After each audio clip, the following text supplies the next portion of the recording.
5, 4, 3, 2, 1. And it's live.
This is Leicester Till I Die TV. Watch and subscribe on YouTube and listen on your podcast platform. Hello, good afternoon. Good afternoon. That's a new one. That is a new one. Good evening, good afternoon, good day, and wherever you are in the world, hello. I'm sure one of them applies to you all. This is Leicester Till I Die TV. It is a preview show. It's been a while, hasn't it? Almost like some pointless paint drying international friendlies got in the way of production. But never fear, no matter the reason, we are back here. And I'm back. You've missed me, haven't you? You have. I know you're saying no, but you have missed me. Come on, it's me. You've missed me. He's called me Bradley there, which has really annoyed me. But I've only just noticed that, so I'll let him off.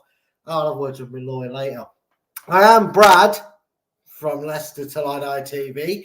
I will be having words with Chris on that one. It is a preview show. I have got Andy in the background there waiting eagerly to come on, and we're going to talk all things Leicester and Portsmouth. So, without further ado, hello to Prashant, hello to Tom in the chat. I see you there. Get your comments in and join in.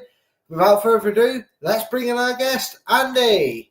Hello, Andy. Please don't. Good evening. I'm going to have to punch an old man and go to jail for it. He knows I hate that name. It's not my name, but yeah. How are you doing, bro? How are you doing? I'm good, thank you. I feel privileged that I had the opportunity to choose my own name for the video, and you apparently didn't. So no, I wish I noticed before that he changed the name to that. I'm gonna have to kill him because I don't know how to edit it on this system. So if you don't see Chris again, I did it. That's Andy, right. His final podcast appearance was being a guest for us on the PO forecast. So at least he finished on a high. There you go, guys. Go and support Andy's podcast where they did it, because it might be the last video you see Chris in. It might be the last chance you get to see him talking to a away supporter after this inconsiderate effort that he's put in here. I will be spending the entirety of this stream asking you questions and also trying to figure out how to change it back, because it will drive me insane. He knows I've got ADHD, so it's not very wise thing to do. But Andy, we're obviously back after international football. I don't know about you, but I personally, even the qualifiers, they're so boring. And someone said the reason they are so boring is because friendlies are just pointless. I mean, why does any international manager need to see what their players can do when they're playing 30, 40 plus games a season? It's beyond me. But also, especially for England, there's just no jeopardy in it. And I think that's the biggest thing, isn't it?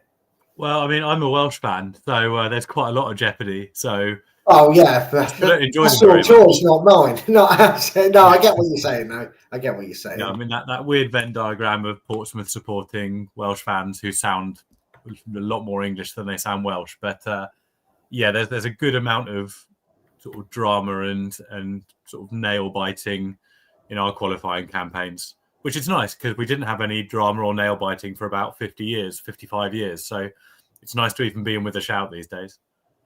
Oh wow, that is definitely something.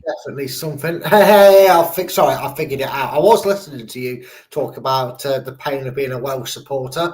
If it makes you feel any better, I mean, at least we graciously left Danny Ward to go and play competitive football for Wrexham, so you can have a look at your number one choice keeper as he, just loves to. Very boast, grateful for that. mate. Yeah, I'm sure you are, mate. I'm sure you are. Deep down, I can hear the joy in your voice, just as Leicester fans had for him. This wasn't expected. We mentioned it backstage. Obviously, it's something that happened about a week or so ago now. Normally, we dive straight into the fixtures after I finish waffling, and apparently tonight I have to change my name.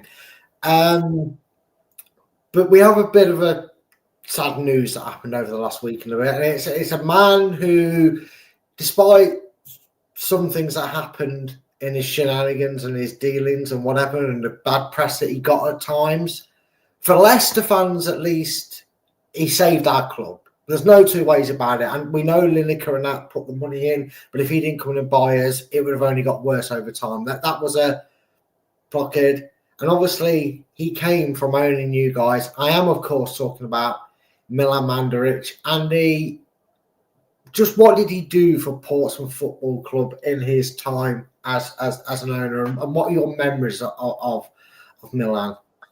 Yeah, so I mean, it's kind of my formative years at Portsmouth, to be honest with you. So I'm 34. I was born in 1991. So he came to Portsmouth when I was 8 or 9-ish, I think, 7, 8, 9, one of them. And that was sort of the start of what you probably call as the golden era of my lifetime, at least in terms of, winning Div 1 at the time, just before it changed to the Championship in 2003-ish, and making our way up to the Premier League. And then he was a large part of the reason that Harry Redknapp ended up at Portsmouth. And obviously that's a very major part of our history in the last sort of quarter of a century or so. And the things that, there were good moments and less good moments under Harry, as he sort of dotted between us and Southampton. It was an interesting time to be a Pompey fan. And just before the very well publicised, I don't know if I'd call it a fall from grace. It was more of a jump from a high-rise building to the basement of League Two. Just before that, we had a really nice few years of success and got to be in Europe, etc. And I don't really think any of that would have happened without him. And as you say, there were some accusations at times. I don't think he ever actually got found guilty of any of the charges of the things when he was at Portsmouth anyway. And I don't have any information either way, but I know there were some legal accusations flying around. But compared to the owners and the chairman that followed him, he was, an angel compared to some of the less ethical businessmen we had following, who sort of stole money and embezzled money and were sentenced to prison for fraud, naming no names, just not to get you cancelled. But compared to them, he was an absolute angel, I think. And to be honest with you, you could tell even when he left, he kept a lot of love for the club over the years. And he's a big loss to sort of the feeling of the club. He's just one of those staples from the last 20 years or so, 25 years. And whilst we didn't see much of him anymore in person, it's just, he's one of those names that you forever associate with the club, and for positive reasons as well. And he's got freedom of the city in Portsmouth that he was given, a couple of decades ago now.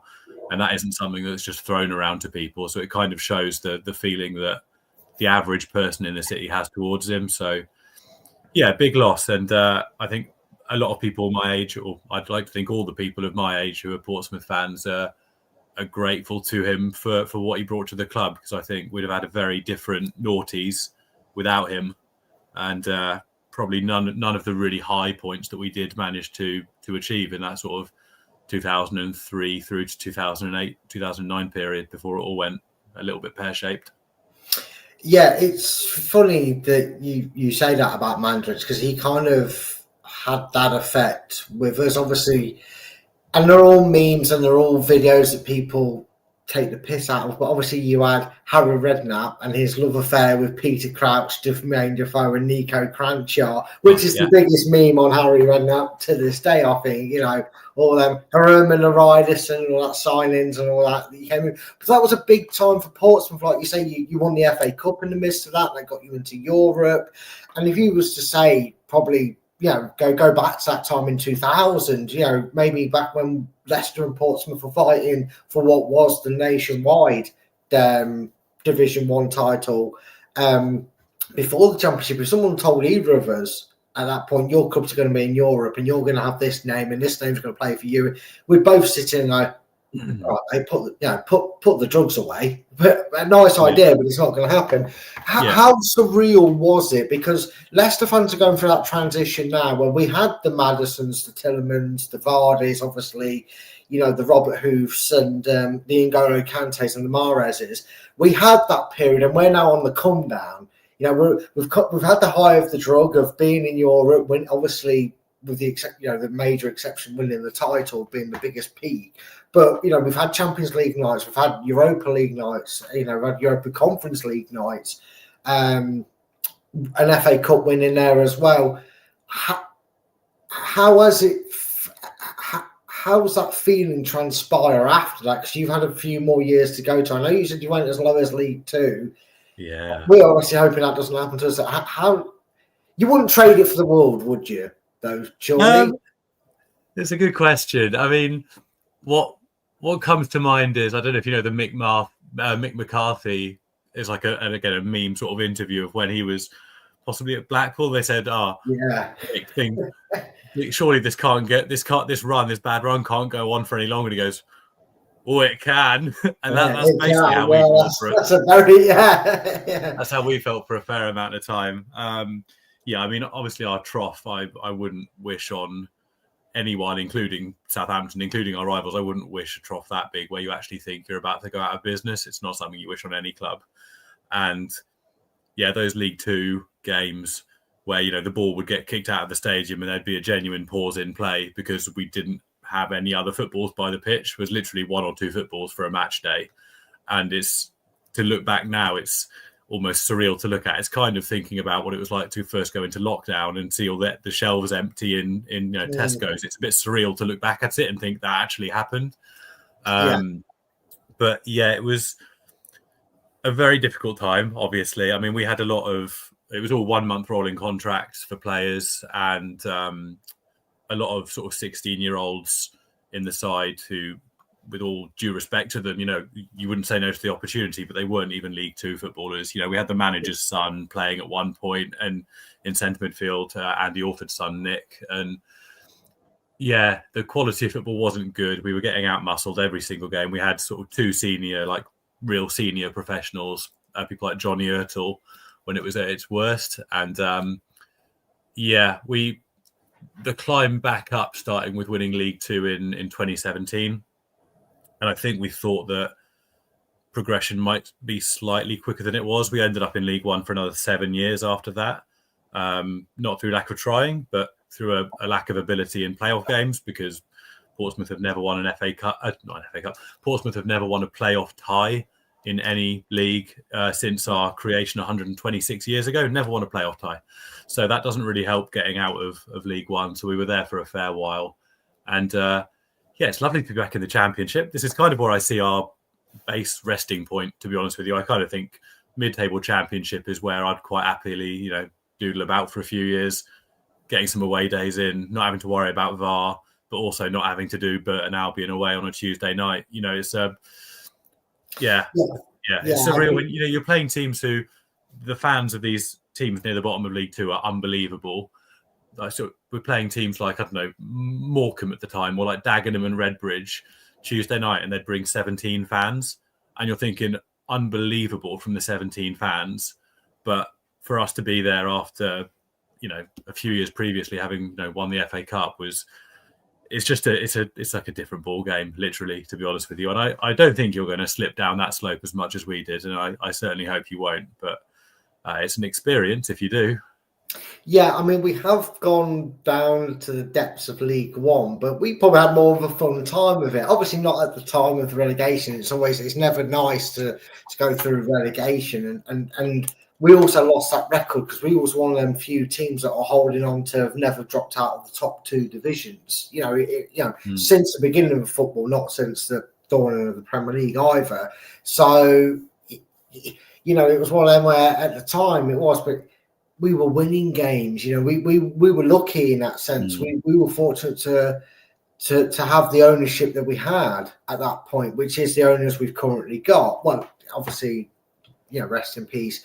The Kun's passed away, Kun has passed away, but his son still has it, and the family are still involved in the club. So we were fortunate that way because we got big players in, Matt Oakley, Steve Howard, and we had a good bunch of well-knitted players that came together and stayed with us. There was one player in particular that has unfortunately played for us and you. We won't mention his name. It is Voldemort to us. It's don't know if you know it, but if you know the story, you know. Is it the one goal for England player we're talking about here? No. We love David Nugent. We love him. No, I'll tell you this once, but we won't repeat it again. Okay, right. Leicester fans, do that. Joe Matic. Okay, not a fan. Scumbag. Yes, scumbag. Noted. Yeah. He did what, do you know what Fabian Delph did, where Man City approached him and then he said, I'm Villa till I die, I'm going to stay here. Think of that, but doing it an even uncooler way, because when we got relegated to League One, he was like, I'm Leicester brought me in the academy, I'm going to stay, I'll help this club get in. What's that? Leeds United want me. I'm going to go to Leeds United and I'm not playing for this club ever again, no matter what you offer me. And also, now I've made that statement and made it public knowledge, I'm going to go out on the piss in Leicester and not expect you to attack me if I give it a large, which is exactly what happened. So yeah, we don't like him, and that's the only time we're mentioning his name in that story. Thanks. We had a similar fun experience with our manager Paul Cook, who I don't blame him for taking this opportunity, but the timing was similarly unfortunate, where he did an interview where he said publicly that the only team he'd leave Portsmouth for would be if Liverpool came in for him, and then literally 6 days later just left and joined Wigan, and we were like, well, don't give the quote if you're going to leave within 6 days. Yeah. Fair play to him. It was not a bad career move at the time. We just come out of League Two, but just don't sort of big yourself up as a one club man if you're then going to disappear within 7 working days. It's probably not the best idea. Doesn't do you any favours, and you're never forgiven by the fan base. And I'd be surprised if you can find me a Leicester fan that's forgiven Joe for it. Their last name's probably Matic. But you said you'd be happy with a few seasons consolidating in Championship. I like that approach. I think it's always good to be a bit level-headed on it. A few seasons ago, obviously, we did the whole come down straight back up, started that yo-yo effect that you can have, which has obviously happened to us this season. And this season it's a bit more in check. Now, obviously, it's still hanging over our head. We don't know if there's going to be a points deduction, a huge fine, whatever the outcome may or may not be. But I think also the fact that this year was probably actually the year we were hoping to get when we got promoted, which is the big clear out, the stinkers, the big wage bills. So it's nice to have, so our opinions aren't like they were last time in the Championship, where we were expecting to win it or at least come second. Obviously, we ended up winning it. But this year, it's kind of like, if we get promoted, it's good. If we get playoffs, it's good. If we get top 8, top 9, maybe top 10, as long as we're not a million miles off the playoffs, it's still not a bad season. We still believe in it, and Marty gives us that. With last season, you came up, and as you know, one of my work colleagues, she's a Portsmouth fan, and she said it felt like you forgot to play football for the first half, 3/4 of the season, then suddenly remembered how to win games and went on a run. You ended 16th. Would you say that was a good season, or given the squad that you've been able to build and have, would we expect maybe just a little bit better? Maybe that bottom half, or 16th kind of where in August, if you got given 16th, you just snap someone's hand off for it. I'd have taken it in a heartbeat. Absolutely. 100%. Yeah. The step up between League One and the Championship is ever widening in a similar way that the Championship and Premier League is a decent argument. That gap is widening. But we'd have snapped your hand off. I think the start of the season last year, we started okay. It was car crash football, sort of heart attack football, especially first day of the season, a 3-3 draw at Leeds in a game that we could have lost, 10-1, and we also could have won 6-3. It was a ridiculous game of football.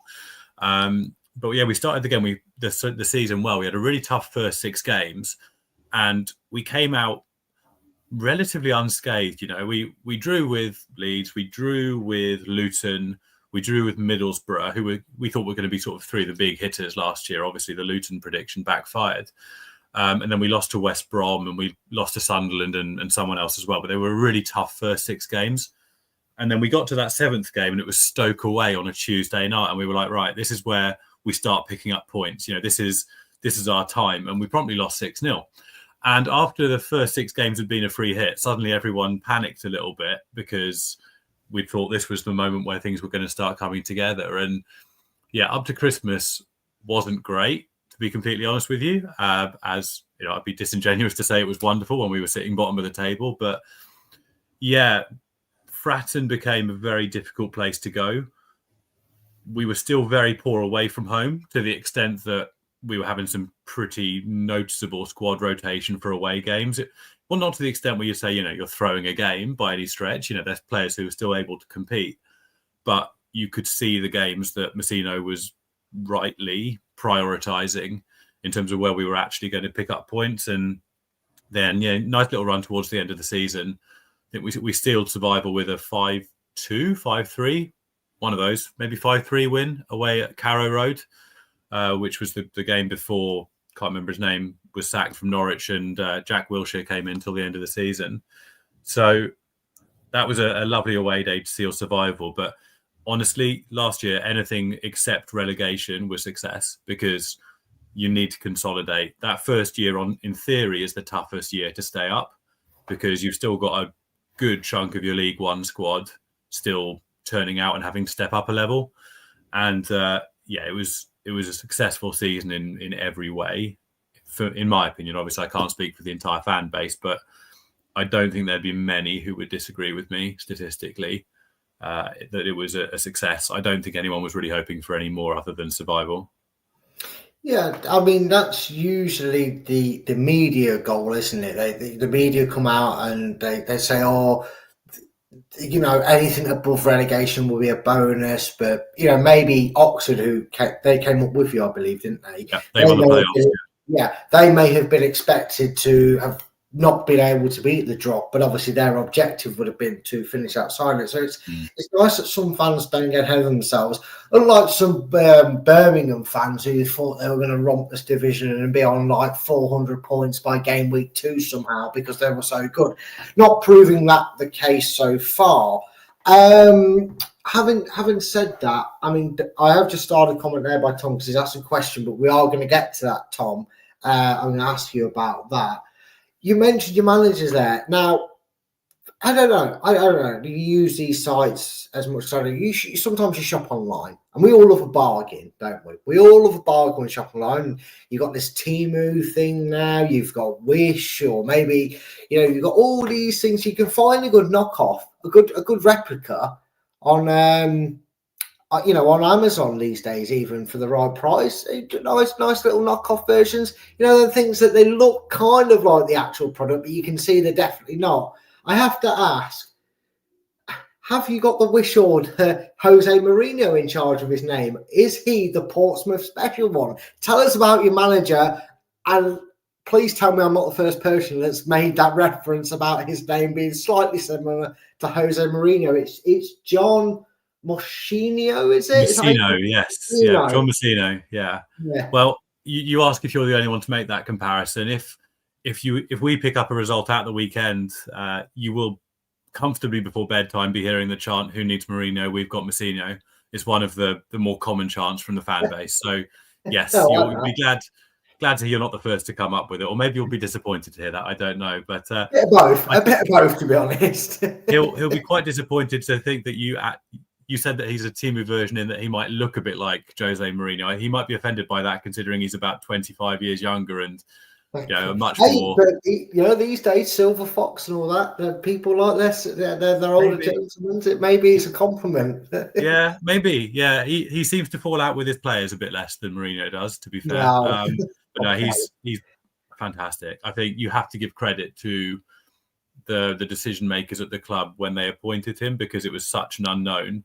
You know, when we were doing our emergency pods, etc., as I'm sure you do as well, when managers leave, and I don't know if Watford bother doing them anymore. It's just a normal podcast, but most clubs do emergency broadcasts when someone leaves, and we previewed all these different managers who could potentially be coming in, and styles of play, pros, cons, who our preferences were, etc. And Messino he didn't even make. If you look at the transcript, he's just not even on there. Like, we didn't even consider him as an option, and he came in, and there was sort of a collective, like who? Sorry, because he was still technically on the playing staff at Oxford United. He'd done all his badges, but he was still technically a squad player, and he'd played against us a few years before and knocked us out of the playoffs on a penalty shootout. So, not the best memories of him, as a Portsmouth fan. And yeah, he's come in, and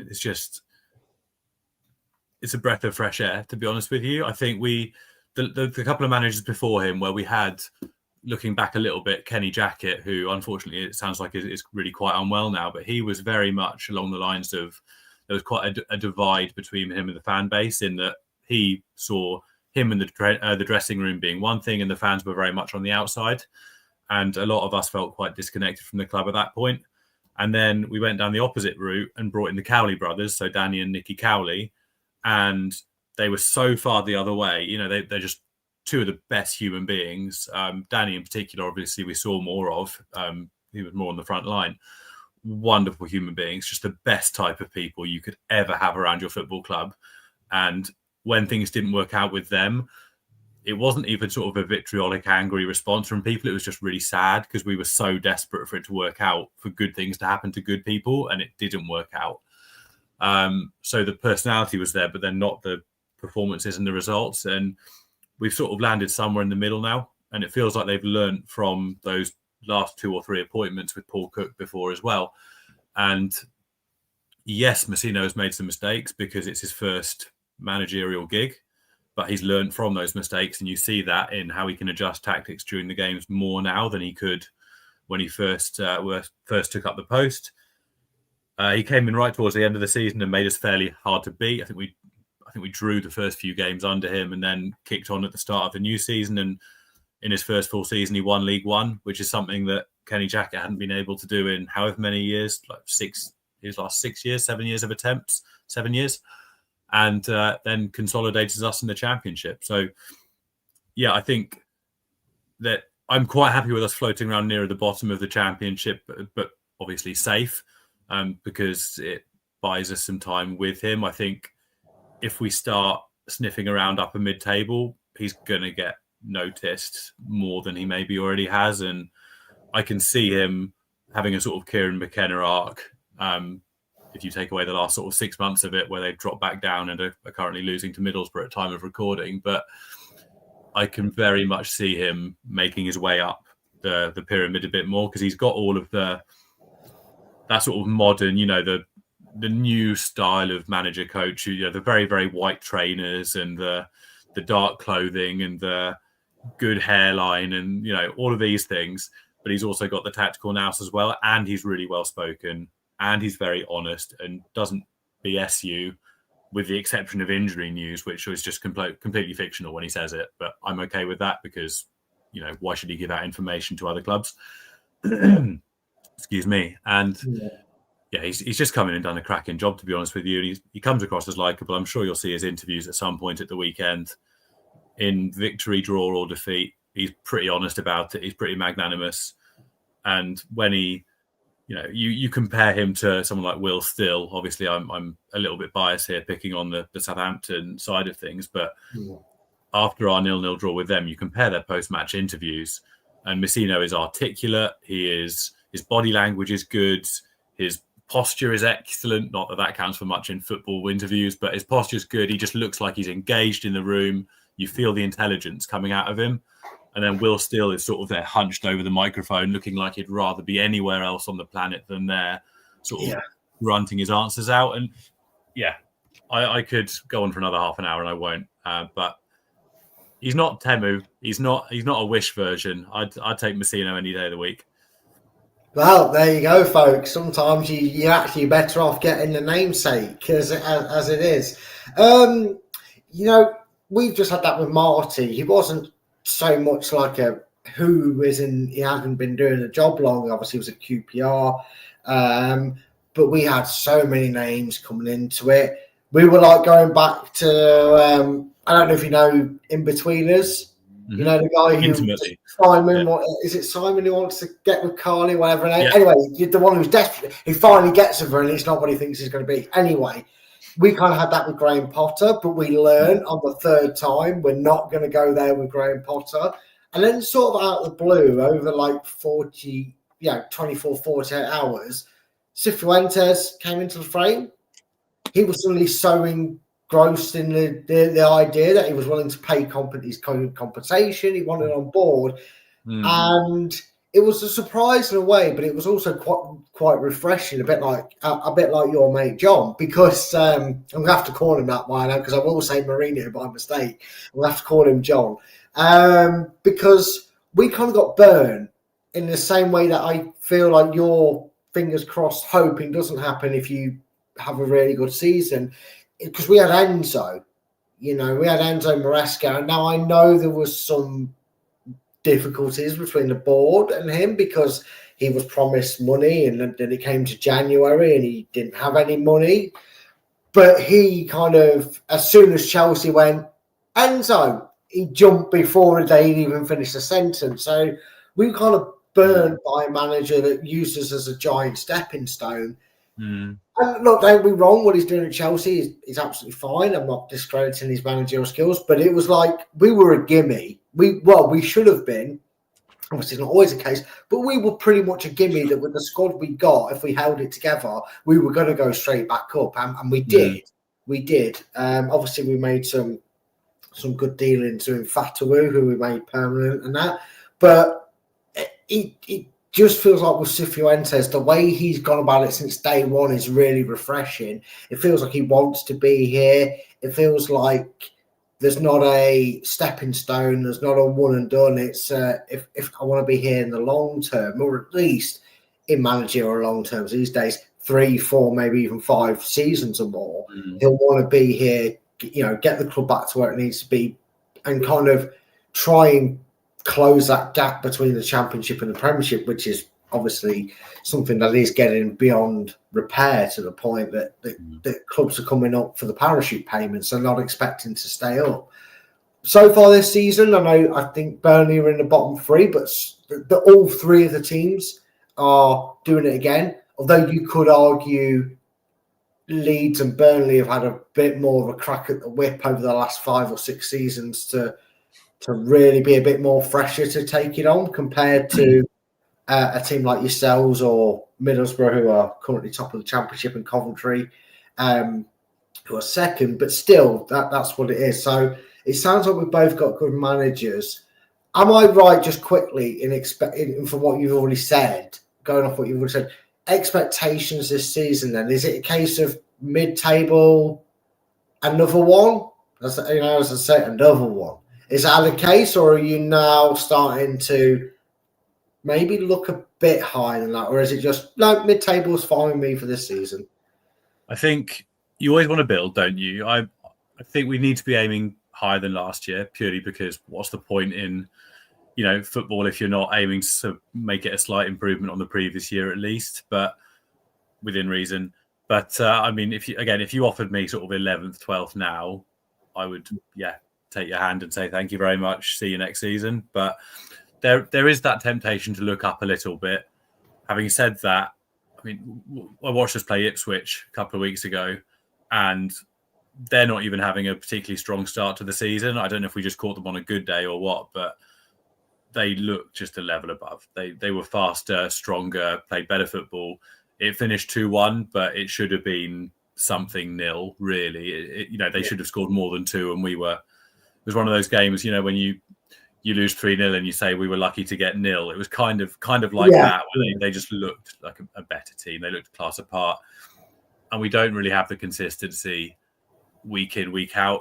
I couldn't tell you which Pompey side you're going to come up against, whether you come up against the team that lost at home to Sheffield Wednesday to give them sort of 75% of the points they've got so far this season, or whether you're going to get the team that beat Middlesbrough last game before the break.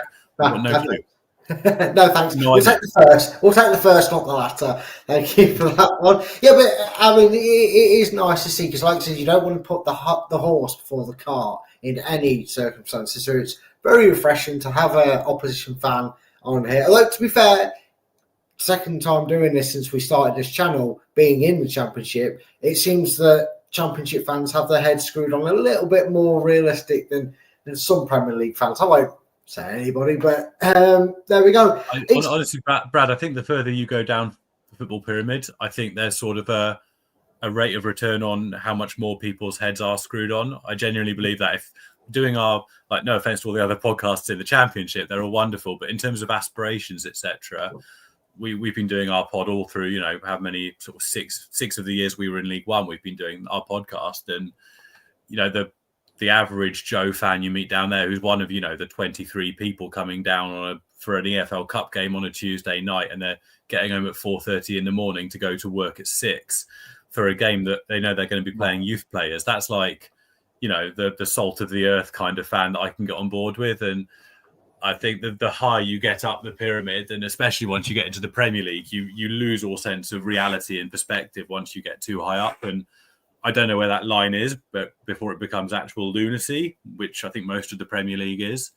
But yeah, I think the further down you get, the more people tend to, I would say, have their head screwed on. But again, obviously, just very subjective opinion based. It feels like from that mid-Championship to League Two, and probably all the way down to grassroots football, it's more your rough and tumble. We were raised on a good old time and a bit of banter, but we don't take it too far. Stage of football, like that 90s sort of football, without the Green Street moment, I'm hoping. But you know what I mean, to a degree. When we play you guys, if we beat you, we'll give you some stick, but it doesn't mean nothing wrong. We'd happily, probably more than likely, go to a pub and have a pint afterwards and just have a laugh about the game. And that's what I like about football.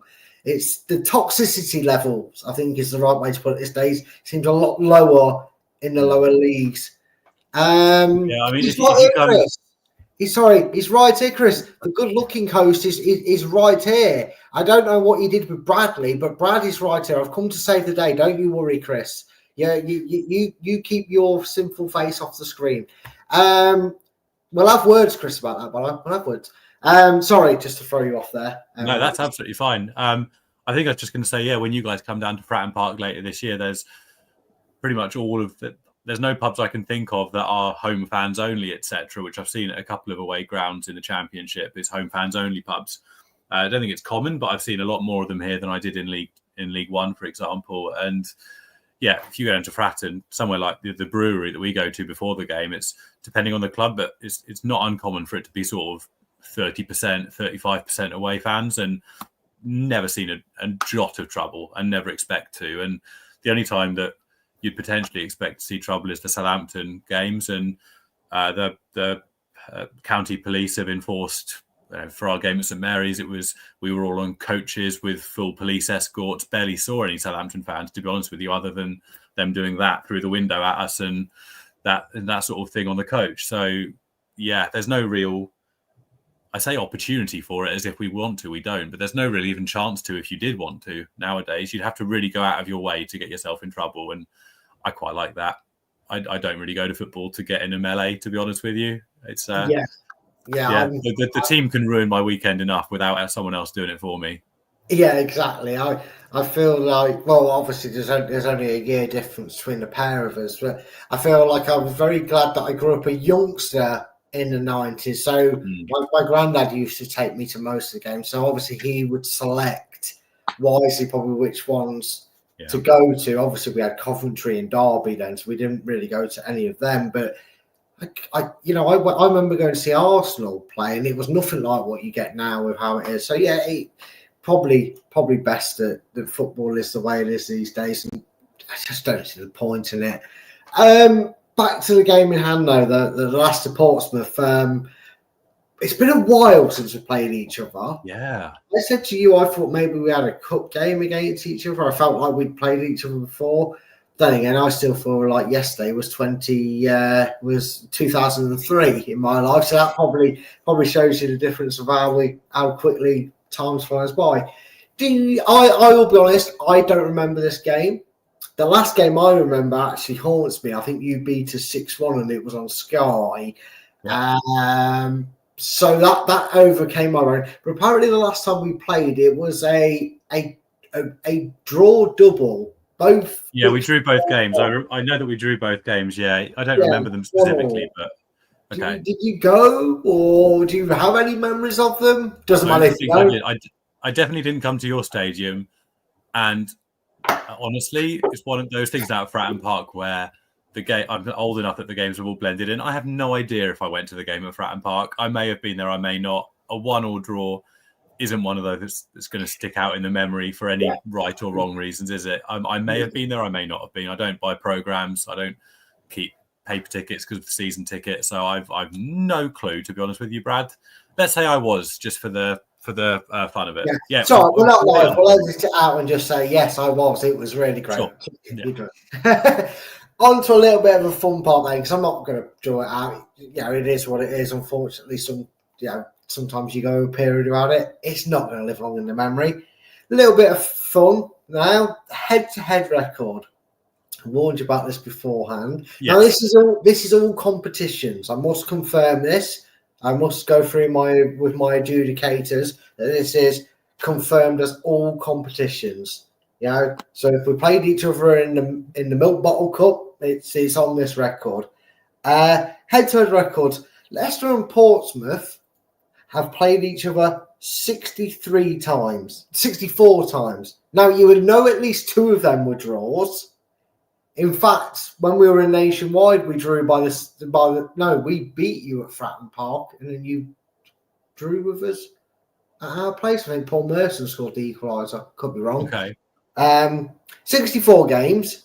Clearly, only about 4 of them, so that's good. Yeah, I gave the answer to 4, and that's at least help. How many do you think you, Portsmouth, have managed to win of them 64? Definitely fewer than half, I would think. How many fewer than half, though? 18 or 19. 18. Are you sure? No, absolutely not. No, not even slightly. Okay. How far off am I, or am I dead on the mark? I'm going to tell you this. Okay, you said 18 or 19.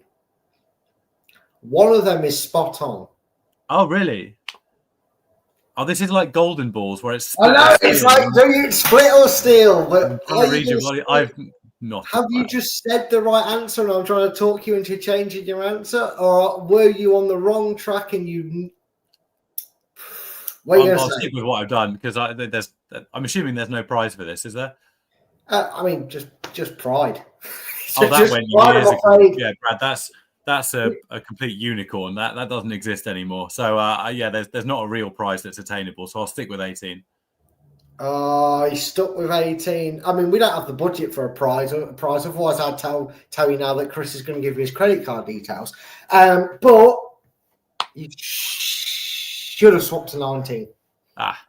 Yeah. Well, to be fair, if I got it right, someone would have accused me of cheating anyway. So it's probably for the best that I didn't get it right. You know what? You'd be surprised how many times. And it is at the end of the day. All right, 64. You can't be too wrong in that ballpark because you equate for a handful of draws. I imagine straight off the bat anyway.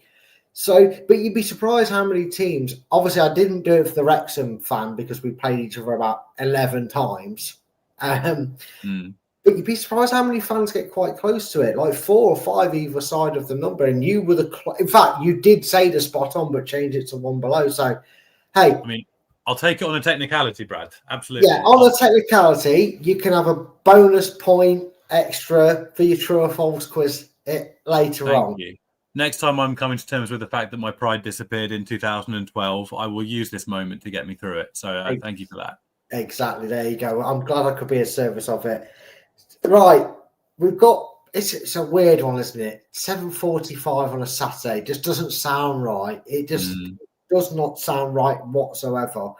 I mean, first of all, it's got to be horrendous for travelling away support. Are you going to the King Power for it, or is No, it? I've got plans this weekend. I'm away for the weekend already, so missing out. But I will be there for the return fixture at Fratton. But I've never been to the King Power, so I'm sad not to be there. But life situations did not allow. But yeah, it's a pain in the backside. Yeah, I mean, Time. I'm assuming it's TV related, but it's. Yeah, but even TV, you normally get a 12:30 or a 5:30, which would, if it was a 5:30, it'd still be a bit of a day for Portsmouth fans. But at least you might get back before, probably sunrise the next day. But at 7:45, I hate it. I hate it for regular fans because, like, you've got plans, or someone might be going, "Oh, I could go to the game if it's 3:00 because I could do it," and then all of a sudden they find it gets changed to 7:45. So, well, I've got a season ticket, I can't go now. It's just wrong. I believe Ray's right. It might have something to do with the fact that we're playing the Leicester Tigers on the Saturday. Here's an idea. Here's a crazy idea, guys. Meet up and work the fixtures out between the both sports. I'm sure it's doable that they could have been playing away this weekend and not at the Tigers ground. And again, does it really matter? It's just a bunch of people throwing eggs. It doesn't never gets that violent. In fact, I can tell you that the Tigers stand has one stand where it's integrating home and away fans. So, well, most rugby is like I said earlier, I'm a Welsh fan. I go to 2 or 3 Wales games a year in Cardiff, and it's just all integrated together. And unless you're playing against England, the classic ABE, anyone but England. If it's not England, then you just mesh and get on and learn about each other's cultures and buy each other beer, and it's great. So football's got a lot to learn from it.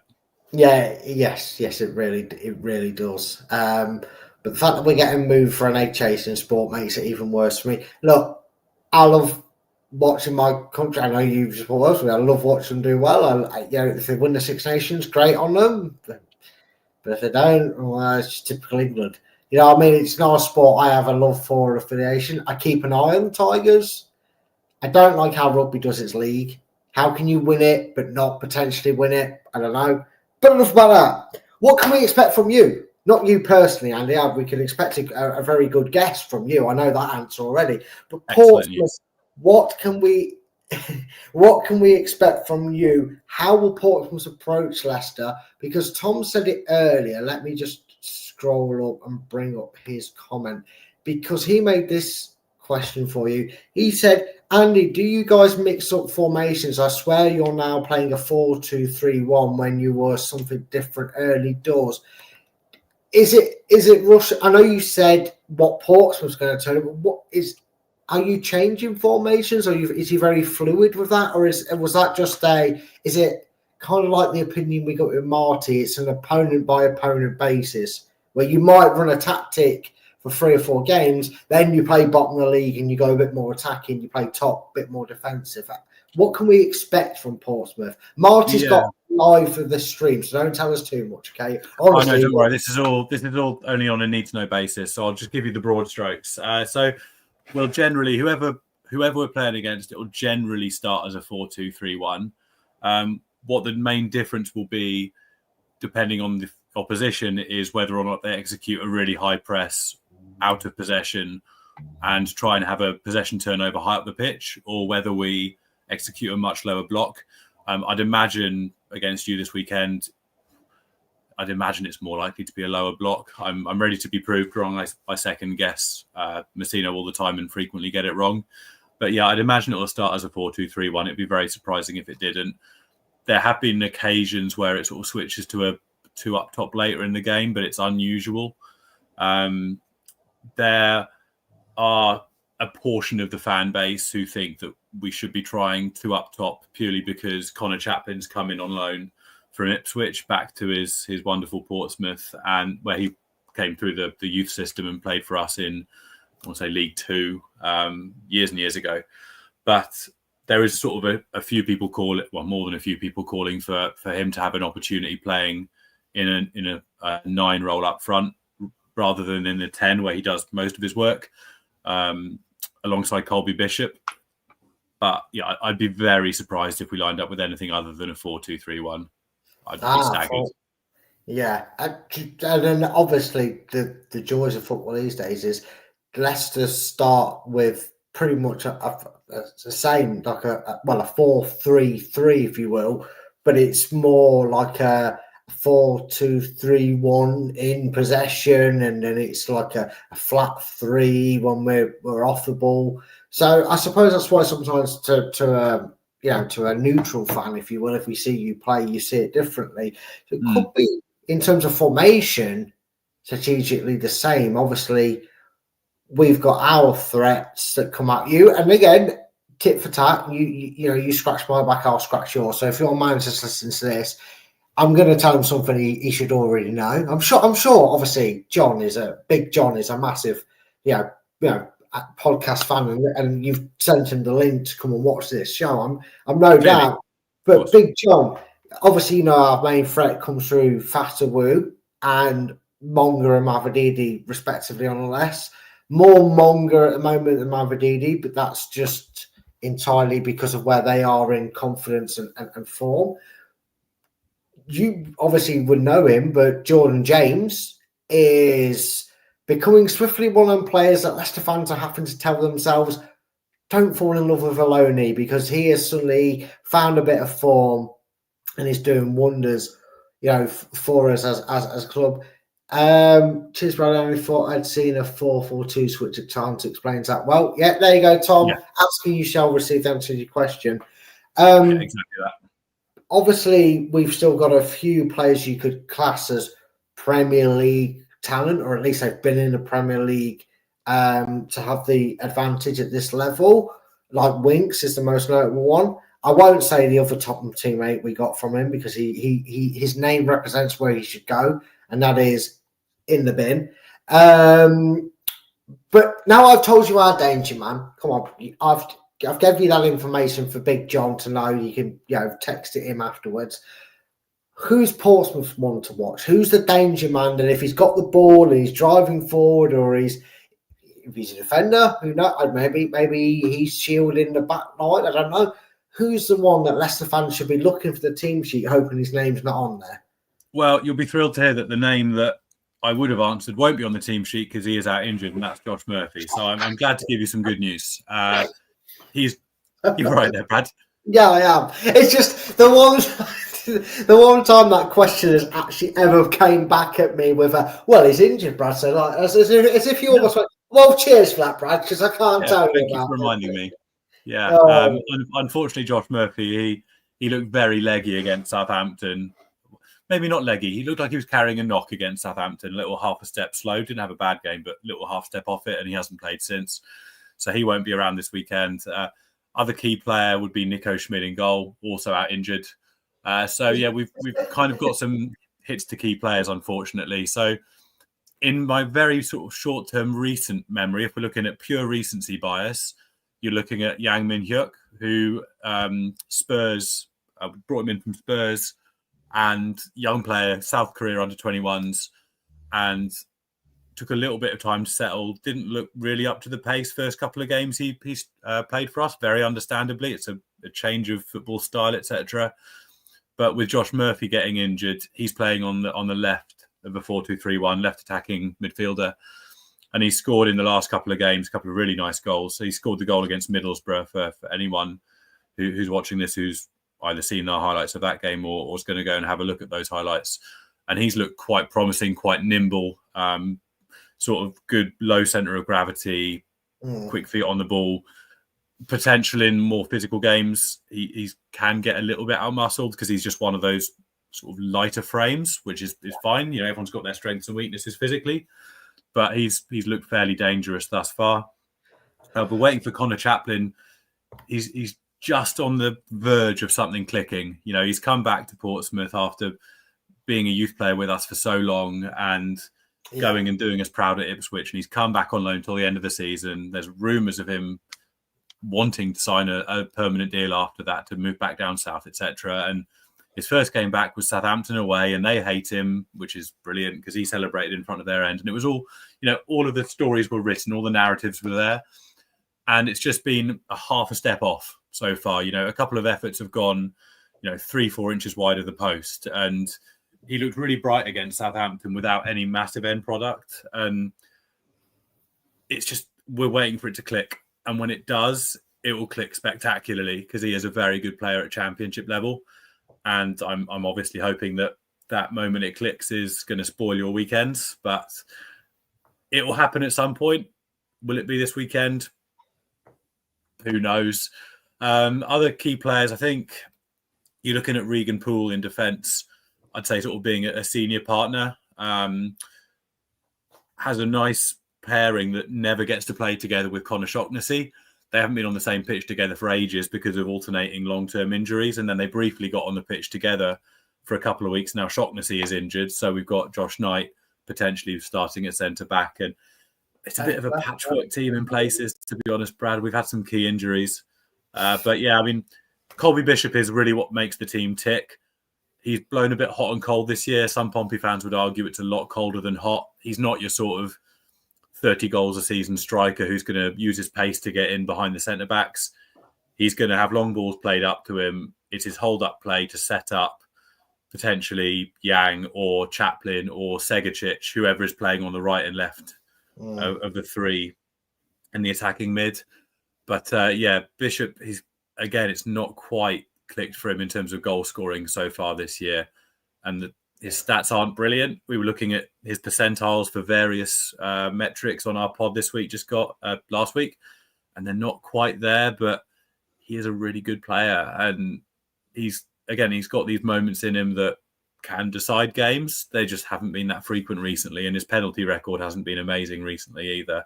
But the front four, assuming we have our front four as Bishop, Chaplin, Yang, and maybe Segacic, then we're very dangerous going forward. You might see John Swift instead of Segacic or instead of Chaplin. Not sure. Depends on how Messino's feeling on Friday or whenever he announces the team. Oh, wait, today's Friday.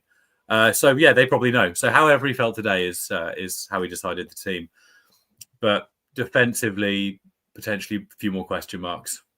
To be honest with you, it's a little bit more. There's some plasters over quite large gaps there because of injury. Wow, there you go. We got a full in-depth team review from that. Sorry about that. Get carried away. When you get so many injuries and you have to pick one, you start going on. I always go for the tangent. Trust me, these guys know what I'm like at chewing ear off. You're nowhere near my level, so don't you worry about that, mate. Excellent news. Right, we're gonna do the little fun end to the show, and just as that, Tom says, as I said there, Josh Knight, ex-Leicester, guaranteed a goal. That's no doubt. Oh, there's a bit of reverb in my end. Does that stop now? There we go. Yeah, it's gone now. It's all right. That's me off. We're doing a little bit of fun. It's a segment that I'm still waiting for Chris to make a jingle for. He's got all the time in the world to make my name a name that is not mine, right? But he hasn't got time to make me a bloody jingle for true or false, or as I try and do with each team, make very punished names. And I nearly struggled with yours. We are going to play true or false, or as I'm going to call it, Pompey or phony, which I guess it works, right? It's P and P. I know it's not pronounced like that, but it's a 4 out of 10, Brad. It's a 4 out of 10. I get myself a 4 out of 10, so I'm very generous that you agree with it. It shows effort, but a low level of competence. But the effort is appreciated. You sound like my school reports. That's a bit. I'm a university lecturer, so I'm used to doing present feedback. Yeah. Well, thanks. I've missed school. Areas of potential improvement, Brad. Yeah. So, true or false? It's 5 questions. They should be fairly easy. I have tried to say that. This is stressful. No, you'll be fine. So I'm just trying to. We have to I don't know how Chris does it. There's just some stupid Twitch bot thing, and I can't get rid of the comments. I think Chris is the only one that can. Anyway, I can't do that. Let's get into it. True or false? Question 1. Before Nelson the dog, the Portsmouth mascot, historical mascot was called Terry the Toad. True or false? What, Portsmouth? Yes.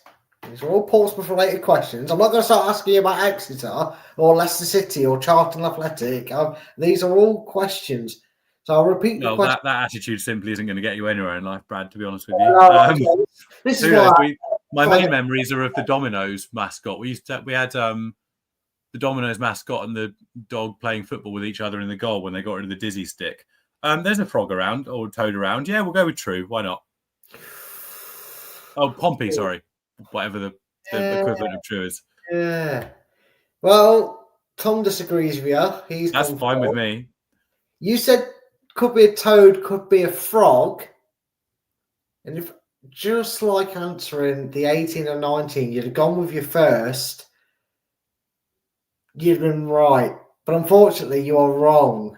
Oh, is it a frog? Frog, not a toad. It is a frog. Frogmore the frog.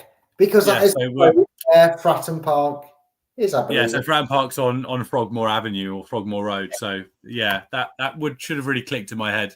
My ability to tell the difference between different amphibious animals in mascot uniforms is clearly something that needs to be worked on. Well, being to when I did the research, I realised that Frogmore was the road he was on. I thought, well, calling him Terry the Toad would be too obvious for you.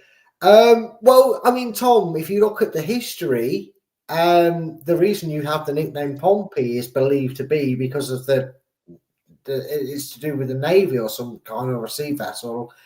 So you weren't a million miles off thinking, Pirate. I saw the logic, whether you had that logic behind it for it. Well, I mean, good news is someone scored 3 out of 10, so you just need to make sure you get 3 Wait, out there's of 10 of these. 5. Sorry, 3 out of 5. 3 out of 5. See, you cocked onto that. That would have got you a point if it was a true or false. How many questions are we doing? Okay, question 2. Better luck on this one. Let me just mark you down as unfortunately getting that wrong. But you're not the first one to do something like that on these. What colour's the pen you're using? It's not red, is it? Oh, well, I'm not a lecturer level, so they won't allow me to have that. I've got a highlighter edition, though. This that's okay. No, I'm just my girlfriend's a primary teacher, and they're not allowed to use red pens anymore to mark things as wrong because it's an aggressive colour that's negative, so they have to mark wrong things in green pen. So, oh God, I'm not going to go down that discussion. Game's gone, Brad. The game's gone. And exactly. Game's gone. Moving on. So you unfortunately thought it was Terry the Toad. It was not. It was Frogmore the Frog. Question 2 for you. A foot in both camps. True or false? Kevin Harper played for both Leicester and Portsmouth. He definitely played for Portsmouth. He's been on our podcast. Yeah. I have no idea if he played for you or not. Couldn't ask me his nationality or anything, could you? That's true or false. Kevin Harper is actually Kosovan, would be like a real plot twist. That'd be a better question. But I write the questions, not you. False. False. Normally when we do these quizzes, people like to go on runs, get 1 or 2 and get on a roll. And you are certainly on a roll of being wrong because he was on loan at Leicester from Portsmouth. So he has played. I remember that. Fair enough. Well, what I do with that is that question, and it is one I regularly have in here, is I just search foot in both camps, and it gives us a list. And I wasn't going to go for David Nugent, unfortunately. I love like Steve Claridge, for example, played for both clubs as well. That would have been one that I knew, for example, would have been useful. Do you know what? I was actually thereabouts about writing Steve Claridge, but unfortunately his history with us is so. What you got to remember is I pick these players that I know have at least played for Portsmouth that I didn't know would have played for them, if that makes sense. So, like again, Tom, what's the example of Yakubu, where you're going to know that he played for Leicester? That's a very big name. It's an obvious one. I can't use them in that one. I tried to make it. Though he's before my time. It would have been a better question. Anyway, if only I'd have been given more information on your age and your date of birth and your dental records, I might have been able to put. Sounds like a Chris problem because Chris has met me before, so you can ask him the questions on that. Yeah, it's all Chris's fault. Blame Chris. Yeah, Fratton. True or false? Fratton Park is the only home stadium Portsmouth have ever played at.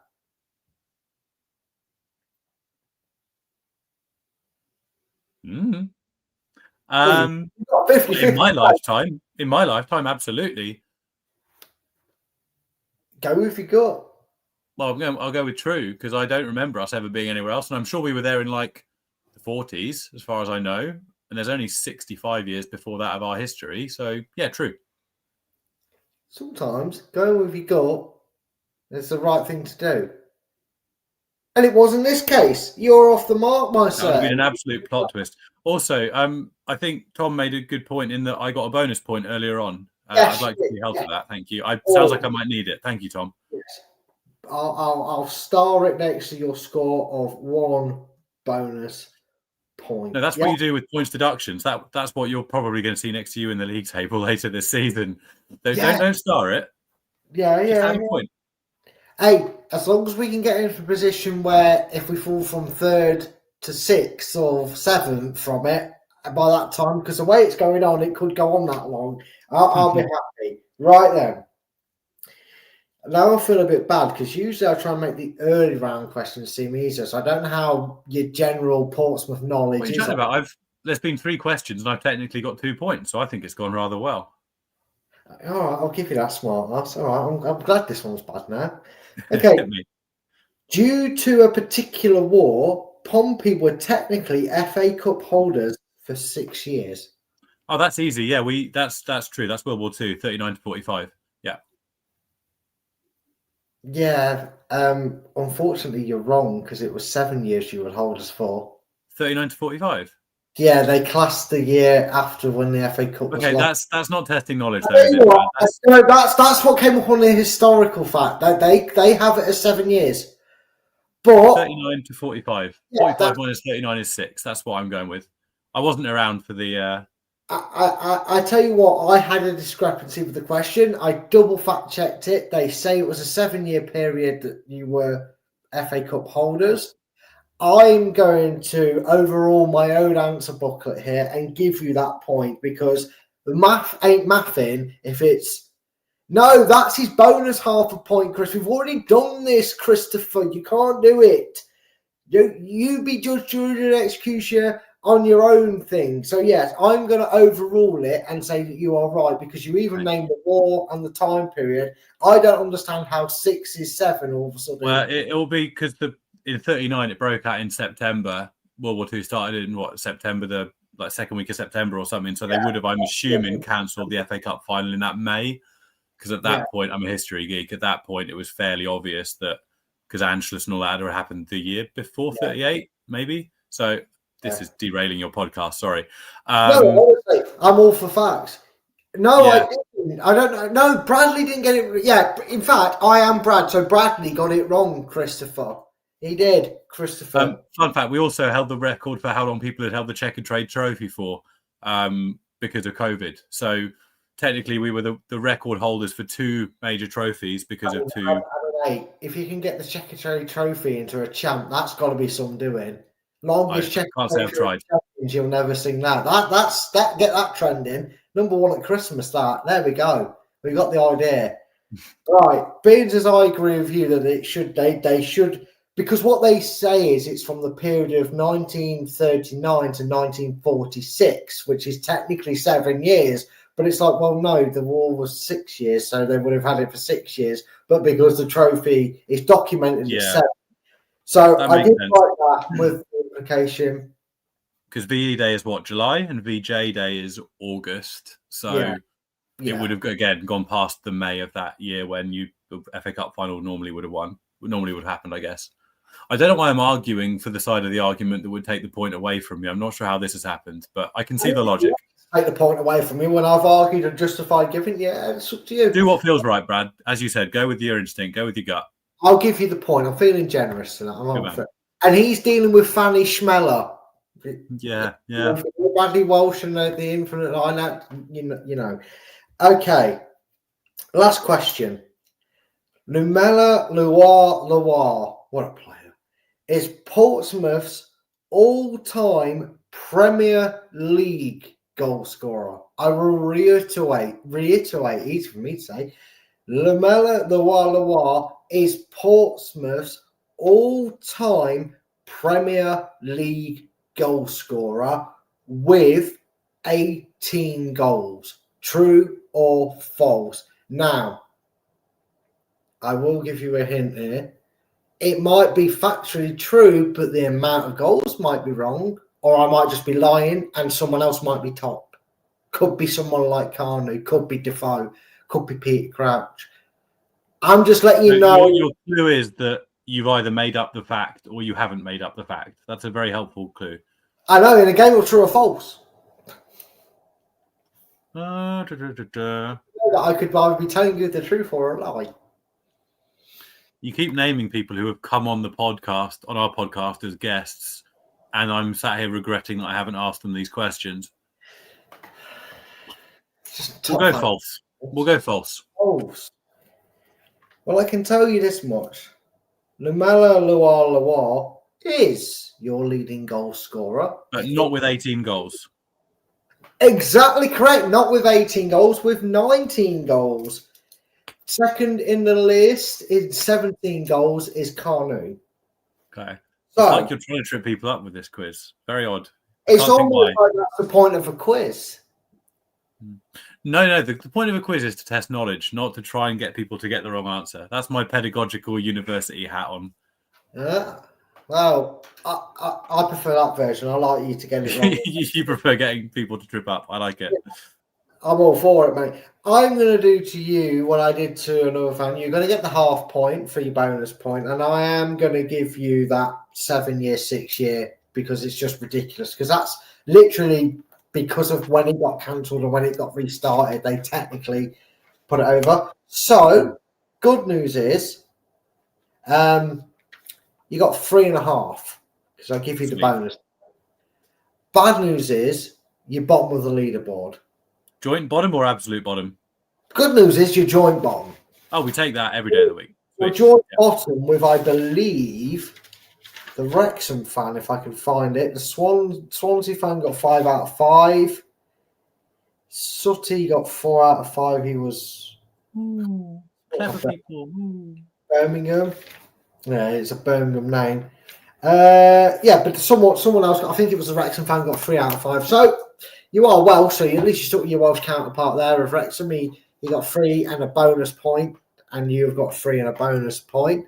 So have I got carrot in a box? Well, I could talk myself into thinking it. Can I trick everybody else? Apparently I can. I don't know. I don't think I'm as talented as the late great Sean Locke to convince. I don't think many people are, to be fair, Brad. So that's not a slight at yourself by any stretch. Oh, thank you very much, Andy. You have been brilliant. No, that would help. End the show properly, Brad. Score prediction. That's the thing we're meant to do, isn't it? Yeah. Basically, we're doing a preview show. We might as well predict the score. Yeah, let's spend time talking about whether the war finished or started in the appropriate month for it to be 6 or 7 years. That's better content. It was past. It was like a bank after transferring it to o'clock. Your new subscribers will be flooding in when this goes out. We will go with a. Do you want heart or head? Whatever you wish to go for. If you want to go with your heart, go with your heart. If you want to keep steady heading, go with your head. Go with your head. I think I'll be realistic. So 4-1 Pompey. No, realistic. We'll go. Genuinely, I think probably a 2-1 Leicester win. I think we've been better away from home than at home, with the exception of Middlesbrough. So they're a very competent group of players. The way they line up away from home, and they've got the quality in them to put a bit of a scare into you, to be honest. And I wouldn't be stunned if we got a point from it, but I think if you play the game 10 times, I say you probably win 6 of them, maybe 7 of them. And we draw 1 draw and 2 Pompey wins, possibly. So, yeah, we'll go with 2 on Leicester, I think. Wonderful. Right, Andy, you've been a great guest. You've been filling us with wisdom and great detail of everything that's gone on with your club. It's lovely to hear about the club.